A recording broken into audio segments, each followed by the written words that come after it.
प्रांतीय प्रशासन। सबसे पहले हम देखते हैं प्रांतीय प्रशासन। चोल साम्राज्य एक बहुत बड़ा साम्राज्य था।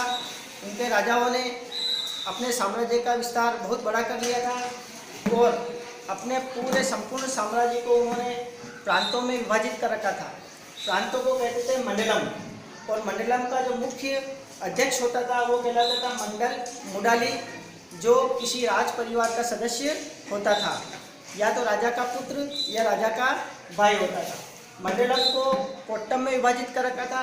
कोट्टम नाडु में विभाजित थे और नाडु कुर्रम में विभाजित थे। कुर्रम जो था वह गांव का समूह होता था और जिले को हम नाडु कहते थे। अगला आता है हमारे सामने स्थानीय प्रशासन।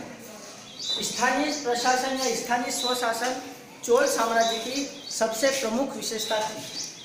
स्थानीय प्रशासन 3 सभाओं के द्वारा संचालित किया जाता था, ऊर, सभा और नगरम। ऊर एक साधारण सभा थी जिसमें साधारण लोग भाग लेते थे और इसकी जो कार्य समिति थी उसको हम गणम कहते थे। नगरम व्यापारियों के हितों की रक्षा करने वाली एक सभा होती थी और अभिलेखों में उसका उल्लेख व्यापारिक केंद्र के प्रबंधन के लिए किया गया है।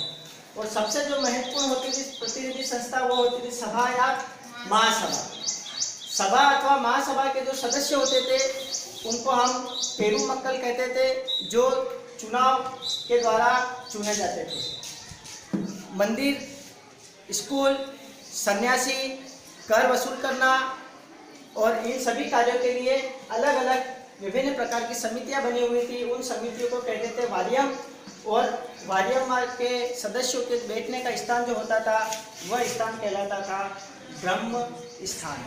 कौन व्यक्ति चुनाव लड़ सकता था, कौन व्यक्ति चुनाव नहीं लड़ सकता था, इसके लिए बहुत अलग अलग शर्तें रखी थी, लेकिन आपके सिलेबस में वो नहीं है, इसलिए उसके ऊपर चर्चा नहीं करेंगे। लेकिन साधारण तौर पर बताता हूँ, जिस व्यक्ति के पास 1/8 एकड़ भूमि होती थी, वेली भूमि की माप होती थी, जिसने कभी चोरी नहीं की हो, जिसने कभी अपराध नहीं किया हो, जो वेदों का ज्ञाता हो और जो व्यभिचार से मुक्त हो, ऐसे व्यक्ति ही चुनाव लड़ सकते थे।